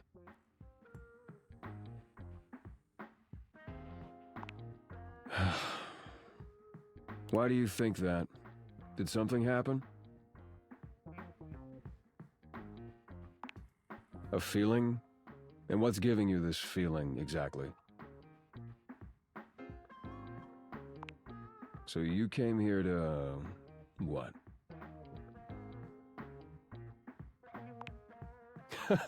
Right. Well, good luck with that. The hell do you expect me to do about it? Volt's the one who runs the power here. If there's a problem, let him handle it. Huh. Yeah, you're smarter than you look. You actually care about this, don't you?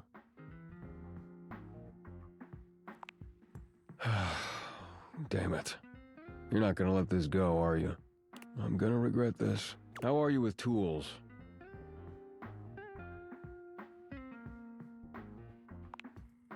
Good enough. Come back after tonight, ready to work.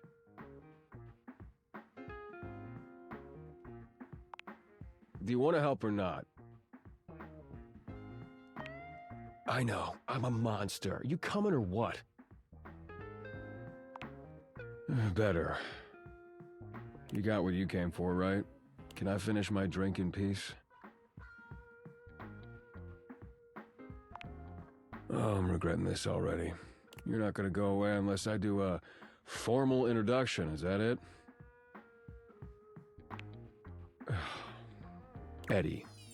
My name's Eddie, which you already know because we've met. Whatever. Good enough?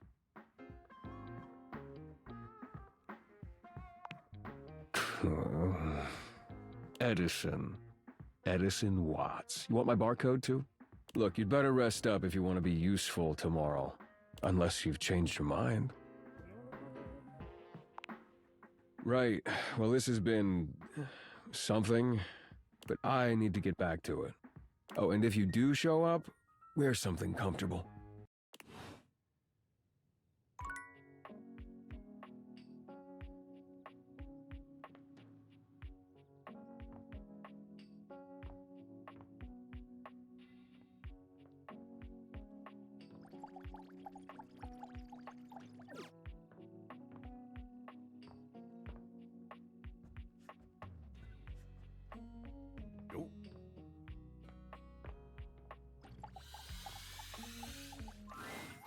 We are what we repeatedly do. Excellence, therefore, is not an act, but a habit. I'm back in the saddle, and that's okay! Oh boy! Didn't it? It was a complete disaster. She wouldn't stop crying at dinner. She kept talking about how I was her last chance at happiness, and that if we didn't hold on to each other, we'd both be old and alone.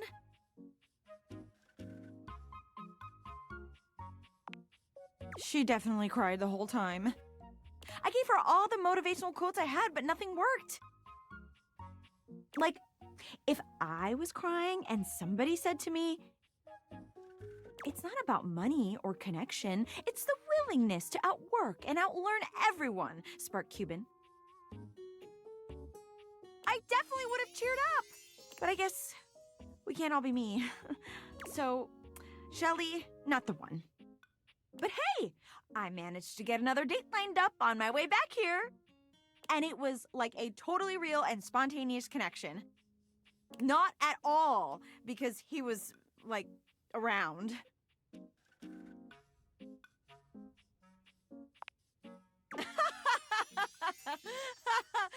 Stop it, you. That was a really hilarious joke you just told. And I'm totally in on it. Penelope looks past you to the desk. When you follow her gaze, you see a man wearing dice chic standing nearby. Oh my god, Chance! How long have you been standing there? Ho there, fairest maiden. Art thou ready for our date? Dating, obviously. LARPing, of course. Oh, we're not going on a date? This is a date? Do you not want to date me? No, I do. Oh my god. Oh my god. He rolls a small die, seemingly thrilled with the result. Okay. It's definitely a date. Let's go. There, see? A real date. Not just me dating a guy out of pure convenience. This is gonna be the one. I can tell.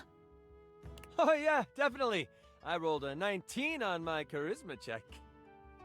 This is gonna be truly excellent.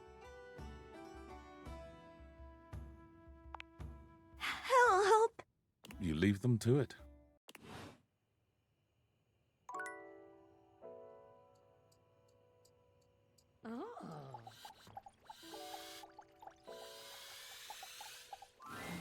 Oh, good!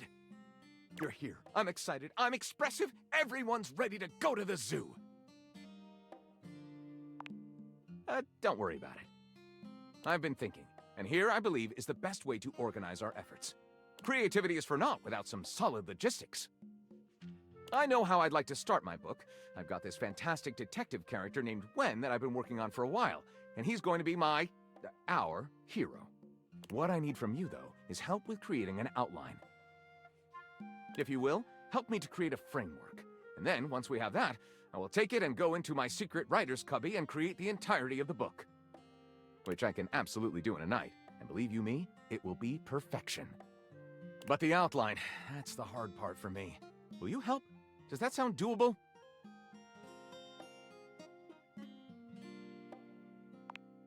Yes, yes, let us boogie! So, here's what I'm thinking about Wen. Detective Xander Wen. He is a hard-boiled detective living in the big city of Sprawlsville, and he is a magnet for crimes. Which works out just fine, because he's also a genius at solving them.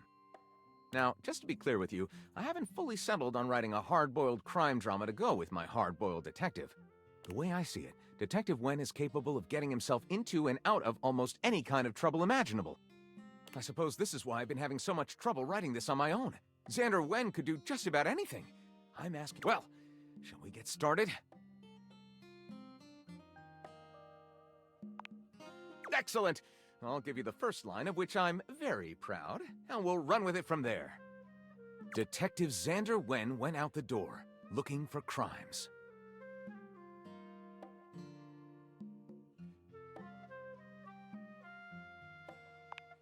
Daphne asked Detective Wen to help find her husband Cliff Fatel, who had gone missing.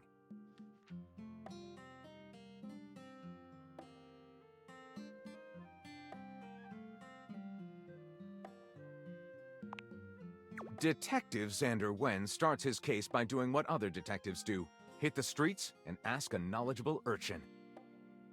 The best one around is a scraggly streetwalker named Princess Felicia.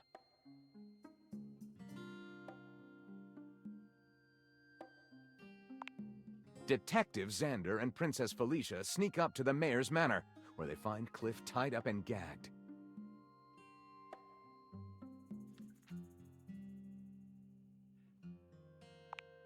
The clues were there the whole time. Why would someone who isn't a detective be given this job anyway? But how do we end this?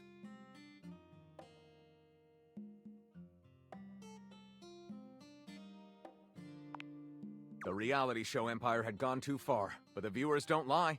No matter Xander's exposés, reality TV was here to stay. Let's call this not suitable for viewing. Lyric looks at the story outline you've written and pronounces his true feelings.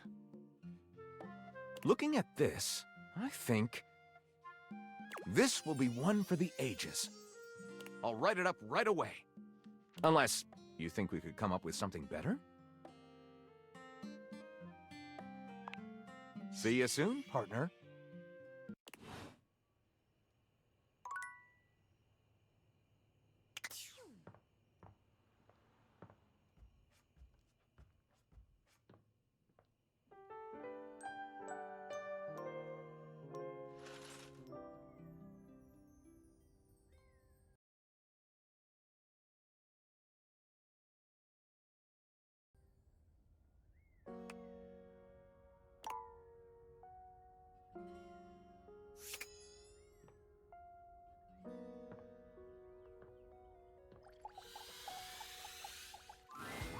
Well, well, look who it is.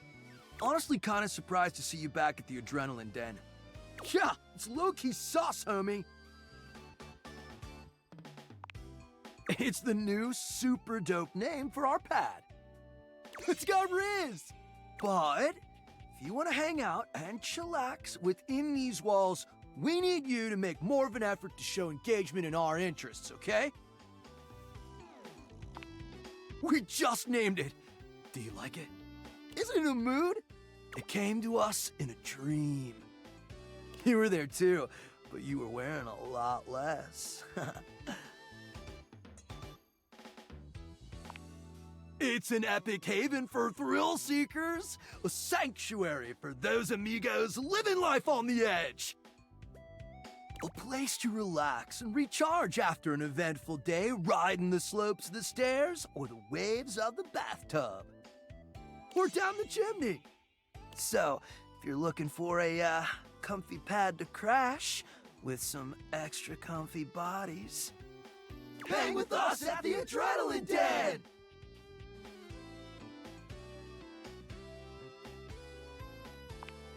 No, I don't think so.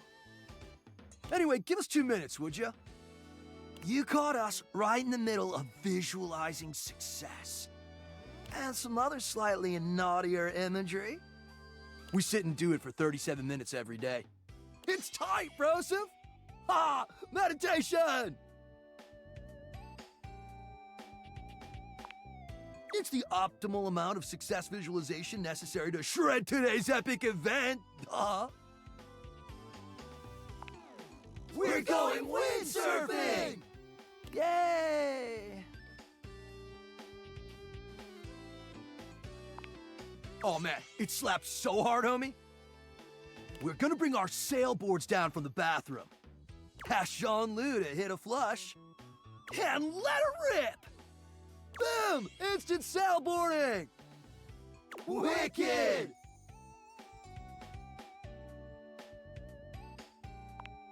Oh, for sure.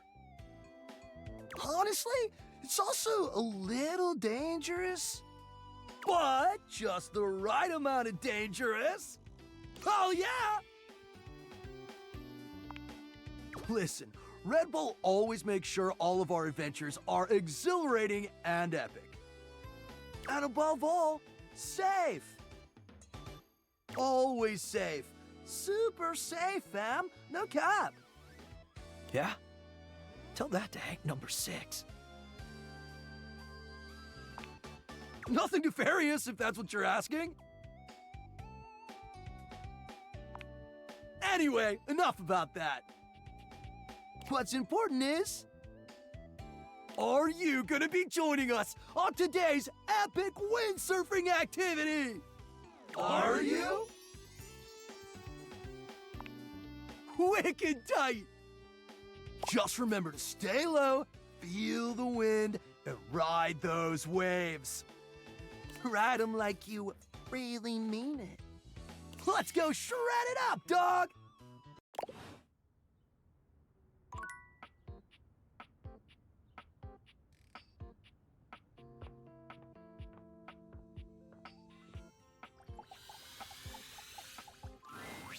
Ah, man, this isn't where the experience is for today.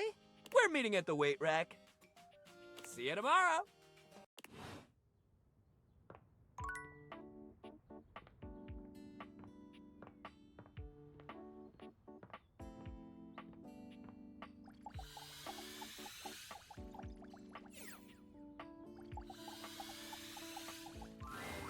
Holly greets you with a spirited wave, the bells and ornaments in her hair jingling with every energetic shake of her hand.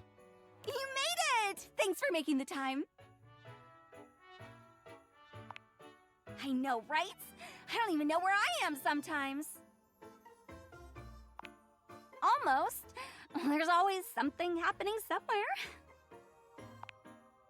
Everything! Oh, I've got a 5-page resume, which I know you're not supposed to have, but I'm secretly very proud of it. I've been a waiter, a maitre d', a caddy, an usher, a valet, a piñata, a mascot, a bartender, a line chef, a runner, a ticketer, a seat holder, an election official, a Zamboni driver, a scuba diver, a pickpacker, a mail carrier, a timekeeper, and an ice-did-fod judge for a local junior yodeling competition. Oh, the giggiest. The best kind of work for me, personally. Always something new. I can't sit still for too long. Bores me to tears. I need 50 things to focus on, or absolutely none at all.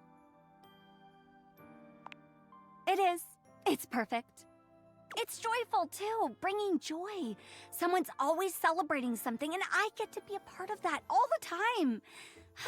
It doesn't even even have to be a holiday for me or about me. I just enjoy joy. You know? Better than punching numbers all day. Unless that's part of the gig. No offense to number punchers. Just not for me. What about you? What do you do?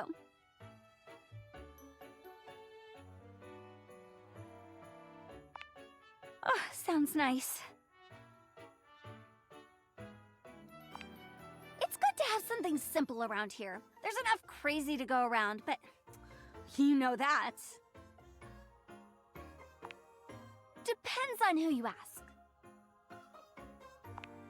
Well, you waded through my busted schedule, so you can't be that bad.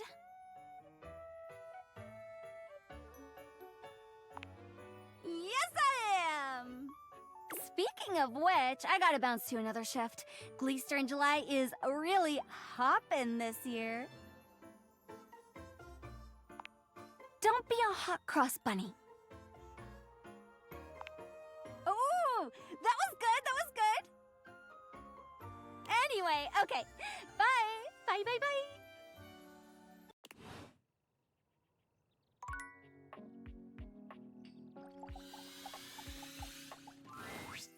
Welcome to the Abode of Mysteries, where today we will play the ancient game of chess. First founded as the Indian game known as Chaturanga before the 600s Anno Domini. That's Year of Our Lord Christ! It traveled throughout space and time to reach us today as the most popular board game of all. The game used to have elephants for pieces, but now it's like bishops and stuff. Do you know how to play? That's okay. All you'll need to know is you want to trap my king in what is known as checkmate. If you develop your pieces out into the center of the board and pay attention, those are all the tips you'll need to start off. But I'm pretty good at chess, I'll have you know, so it's not like you'll get me first time, he laughs and scoffs. I have the pieces set up right here. You can be white, I'll be black, which means you go first.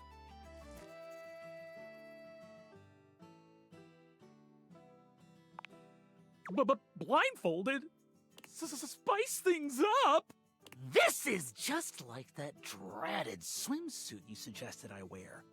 I won't let this sort of intimacy shake me this time. No, not I. Parker, Unshakable Bradley. Parker gives you a chess blindfold and puts one on himself. You can no longer see the pieces, but you will be able to feel your way around the board. Go ahead, make the first move.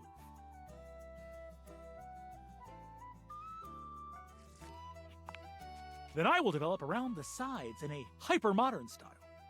I move here. What say you?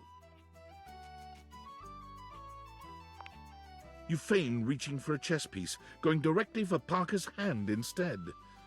When your hand brushes his, you can hear him gasp and tremble. Oh, apologies. I didn't mean to. You can't see him, but you can practically hear how red he's turning. Oh, drat. I've lost the position. I'll move my bishop here? Parker moves his bishop to a rather vulnerable spot. You can visualize it in your mind's eye.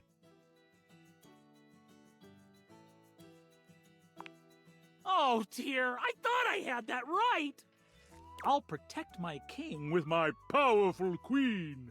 It appears from Parker's last move that you can simply skewer his queen with your rook.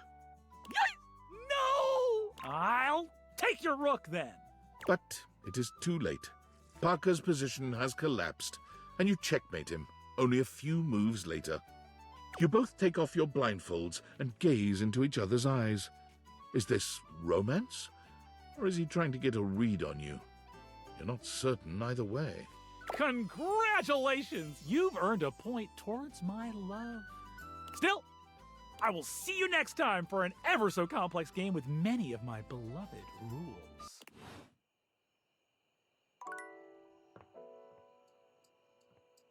Oh.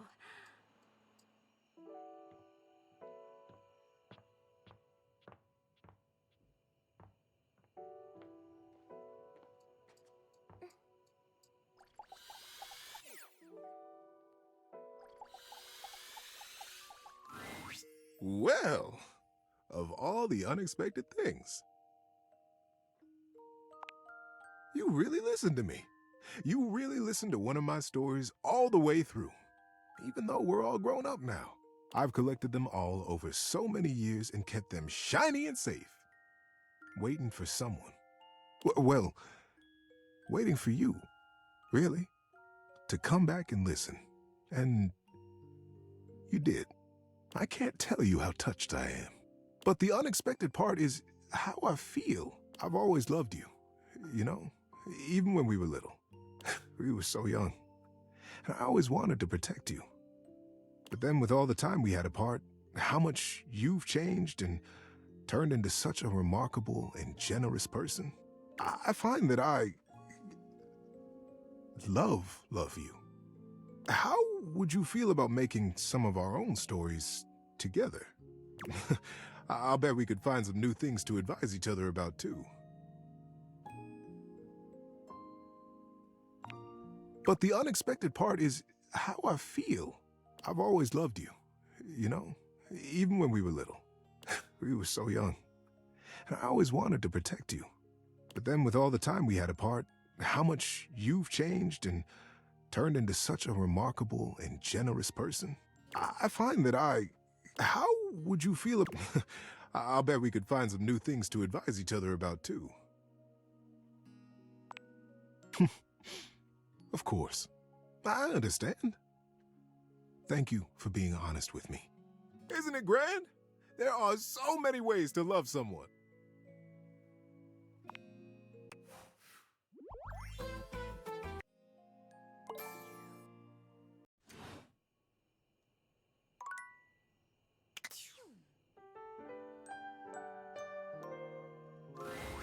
Nightmares are nothing new to you, but this terror standing in your room is certainly a unique experience. It's hard to even make sense of what you're seeing.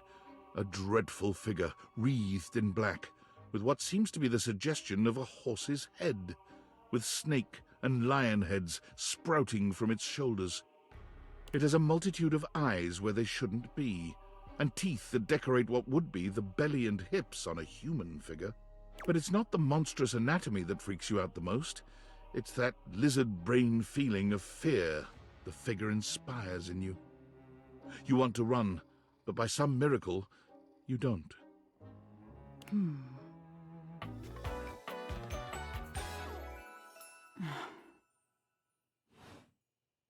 Hang on!